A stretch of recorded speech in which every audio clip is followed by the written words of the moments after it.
That's Colt Gray.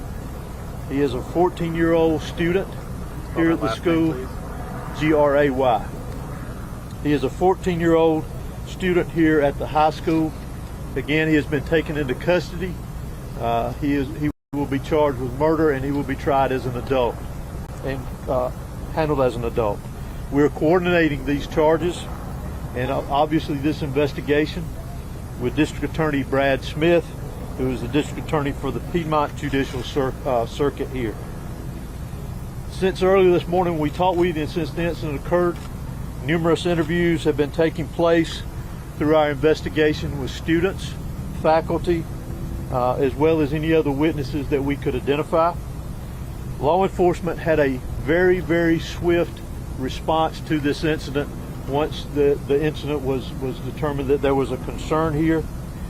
Those resources, whether it was in that response or throughout this investigation to assist, came obviously from the Sheriff's Office here, from other local law enforcement agencies as well, to include, not to be left out, multiple EMS personnel, multiple fire personnel, and agencies. Those agencies responded here as well today, and I am extremely grateful, as I know the sheriff is, for that quick response and the partnerships of working here together with what all has gone on. Currently, from the investigative perspective, we have crime scene agents and other special agents from the GBI, from close to a dozen of our different work units from across the state that have responded here today to work on this investigation. Again, collecting evidence, conducting interviews, and so forth. I do want to pass this along, that if anyone has any information that wants to be passed on concerning this investigation, that they can do that anonymously at our tip line at 1-800-597-TIPS or 1-800-597-8477. They can also report this on by downloading the See Something, Send Something app. They can be done by Android or Apple phones, either one. If they need to report any tips concerning this investigation. Let me close out before I turn this over to the sheriff and let you just remind you that this is still a very active investigation. There is still a lot that is very fluid. There's still a lot of interviews to be conducted that will continue on into the night, as well as crime scene work and collecting and gathering evidence. But what is more important for me to mention here to you is my heartfelt sympathy to the parents, the students that were here today. Regardless of where they were in the school, this has got a great impact on them as well as on this community. My thoughts and prayers, along with everybody standing behind me and every law enforcement agency in this state, and many I will tell you around this country, they are in our thoughts and prayers, and we will continue with that. We ask for your patience as we continue through this, and we'll continue to try to give you as many updates with information as we can to keep you informed. But thank you for being here. I'm now going to turn it over to Barrow County Sheriff Judge Smith. Thank you. Hosey. Thank you. Good afternoon. I never imagined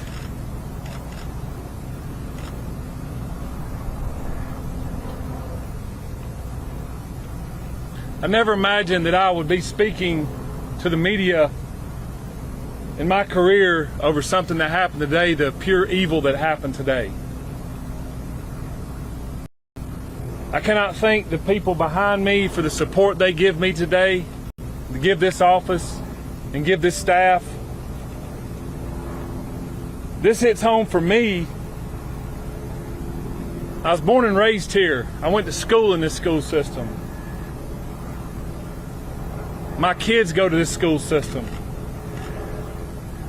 I'm proud of this school system. My heart hurts for these kids. My heart hurts for our community. But I want to make it very clear that hate will not prevail in this county. I want that to be very clear and known. Love will prevail over what happened today. I assure you of that. It is very early as to what happened. Governor Kemp reached out to me and has provided me every single resource that he has to make sure justice prevails. I don't know why it happened. I may not ever know. We may not ever know. But I ask that you and our community lift up our schools, lift up our public safety, and that, again, we do not let this hateful event prevail as to what happened today. I want to thank the surrounding agencies and counties and cities and state and federal authorities that have come and provided us, because they prevented a lot of more tragic events from happening. Continue to lift up these families, continue to lift up our students and our kids, and know that love will prevail. At this time, I'm going to ask Dr. LaDuff, our school superintendent, to come and speak on behalf of the school.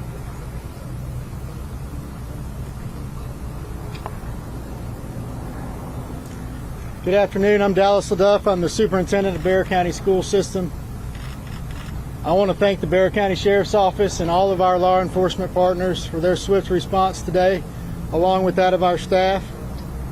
I'd also like to thank our community for their response and patience as we work to reunify the students with their families here today and secure the rest of our school campuses. Our schools will be closed for the remainder of this week as we cooperate fully with law enforcement to get answers to the many questions that we all have about this incident here today.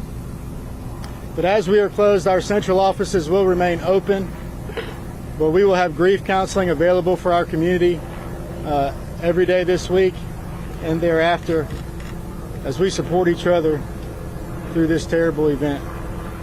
In closing, I just want to say to our community, as a school system, we are here for you, we support you, and we are ready to get you any support that you may need as we grieve through this together.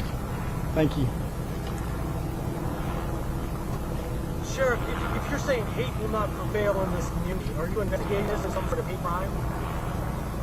Well, shortly, if someone decides to take a firearm into a school where kids are given an education or entitled to an education and want to harm others, to me it's hateful. Sheriff, can you talk about the initial interaction between whoever was able to stop the shooter? Can you describe that to us? How did it go down? What exactly happened for us? Obviously, the shooter was armed, and our school resource officer engaged him, and the shooter quickly realized that if he did not give up, that it would end with an OIS, or an officer-involved shooting. He gave up, got on the ground, and the deputy took him into custody. Sheriff, any idea how the weapon got inside the school, and was there any warning that this was going to happen? Not that I'm aware of. Again, very early, and we're still looking into that, whether or not, or how he obtained it and how he got it into school. Have you been in touch at all with his parents or his family to learn more about what led up to these moments? We have. Any information you can share? No. What kind of weapon was It seems like you have a large Hispanic population. Have you been able to communicate with the people in their language to make sure that everybody knows what's happening? Yes, sir, I have. The school and our office has people that speak in Spanish, and they have spoke to those folks as well. Yes. How is video surveillance helping the sheriff? Sorry. Is the shooter talking? Is he saying why? The shooter was interviewed, and he was speaking with our investigators earlier, along with the GBI. How is video surveillance? How is that helping the sheriff? It is helping our investigation. Sheriff, is this